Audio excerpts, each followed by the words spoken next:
Oh jamaah, Alhamdulillahirabbil alamin. Tadi sebelum saya imam, saya bertanya kepada Pak Imam, izin dulu lah kita sama tuan rumah. Karena selama-lamanya yang sunnah menjadi imam itu tuan rumah, selama-lamanya. Mau bagaimanapun hebatnya seseorang itu, mau imam Masjidil Haram datang ke sini harus izin dulu sama Pak Imam. Karena sunnahnya yang jadi imam itu adalah tuan rumah. Mana dalilnya, mana riwayatnya? Ketika kejadian Isra Mi'raj, Nabi dari Makkah ke Madinah, sampai dari Makkah ke Masjidil Aqsa. Sampai di Masjidil Aqsa, masjid sudah penuh. Penuh dengan siapa? Penuh dengan nabi-nabi terdahulu. Mulai dari Nabi Adam sampai Nabi Isa, semua ada di dalam Masjidil Aqsa. Bahkan dalam riwayat Nabi itu masuk masjid tidak begini jalannya, jalan kepiting, jalan nyamping. Saking penuhnya Masjidil Aqsa pada saat itu. Tapi apa yang terjadi? Dibukakan jalan, yang menjadi imam adalah Rasulullah Sallallahu Alaihi Wasallam. Apa alasannya? Kenapa Nabi Muhammad Sallallahu Alaihi Wasallam yang jadi imam? Karena beliaulah tuan rumah pada saat itu. Yang lain sudah menjadi penduduk langit.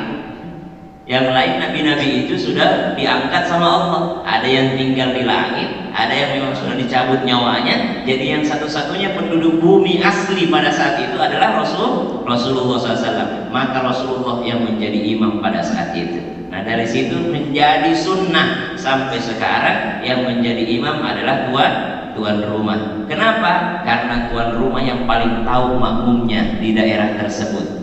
Tiba-tiba saya datang subuh Jumat, saya sujud tilawah, Pak. Bingunglah jamaah. Makanya saya tanya-tanya sama Pak Imam, Pak Imam subuh Jumat di sini sujud tilawah atau tidak?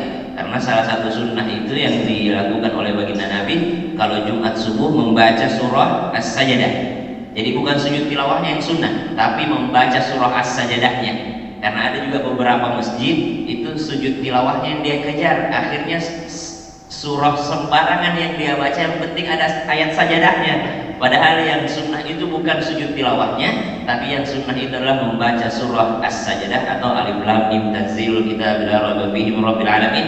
Di rakaat kedua membaca Hal ata 'alal insani hinun minad dahri lam yakun syai'an madhkura. Ya kalau tidak, beberapa daerah melakukannya, melaksanakannya, di beberapa daerah juga tidak, ada juga yang tidak melaksanakannya. Saya tanya dulu sama Pak Imam, Pak Imam di sini di Al-Kahfa kalau subuh Jumat sujud tilawah tidak? Oh enggak, biasa aja Pak, biasa aja. Makanya kita bawakan surah Al-Kahfi. Makanya tuan rumah tuh sama, satu daerah tiba-tiba tidak bisa, tiba-tiba datang, mentang-mentang dia As-Sudais misalnya, mentang-mentang dia imam Masjidil Haram, dia jadi imam, dia tidak tahu oh di daerah tersebut ternyata Syafi'i. Kalau Syafi'i bagaimana? Kalau Syafi'i basmalahnya jahar, Allahu Akbar, Bismillahirrahmanirrahim, basmalahnya jahar.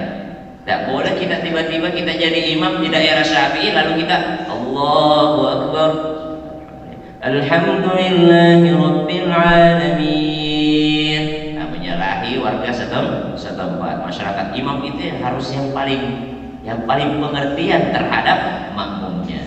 Ya, pernah ditegur sahabat sama Nabi waktu imamin dia baca surah yang panjang. Nabi SAW menegurnya, Mu'adz, kau mau membuat fitnah dengan Al-Quran, kenapa? Khaffif, ringankan bacaanmu kalau sedang menjadi imam, kalau sedang berjamaah. Kalau sendirian terserahlah, mau baca Al-Baqarah, Ali Imran satu rakaat ya terserah. Nah kalau bapak-bapak di sini mungkin kalau tahajud bacanya Al-Baqarah satu surah ya Pak ya, 3 juz biasanya satu rakaat ya. Nah terserah kalau lagi sendirian. Tapi kalau lagi imamin diringankan. Jadi memang sunnahnya turun. Jadi saya mohon izin kepada Pak Imam di sini. Saya sebelum jadi imam tadi saya mohon izin sebelumnya. Kenapa? Karena selama-lamanya sunnahnya adalah tuan rumah. Apalagi subuh paling banyak perdebatan terjadi. Ada yang kunut, ada yang tidak kunut.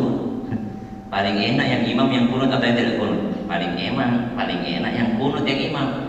Karena kalau yang kunut yang imam, yang ikutan kunut boleh ikutan, yang tidak ikutan tidak usah angkat tangan. Tapi kalau yang tidak kunut yang imam, kita ini yang mau kunut tidak dapat kesempatan.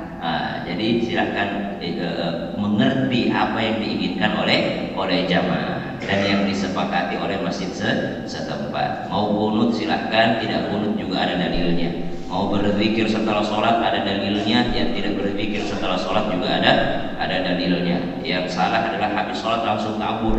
Nah, itu yang ditegur sama Nabi. Kenapa buru-buru? Apakah engkau tidak punya permintaan kepada Allah? Ada yang mengeraskan suaranya, ada yang tidak mengeraskan suaranya. Semuanya ada dalilnya, ada ilmunya. Jamaah.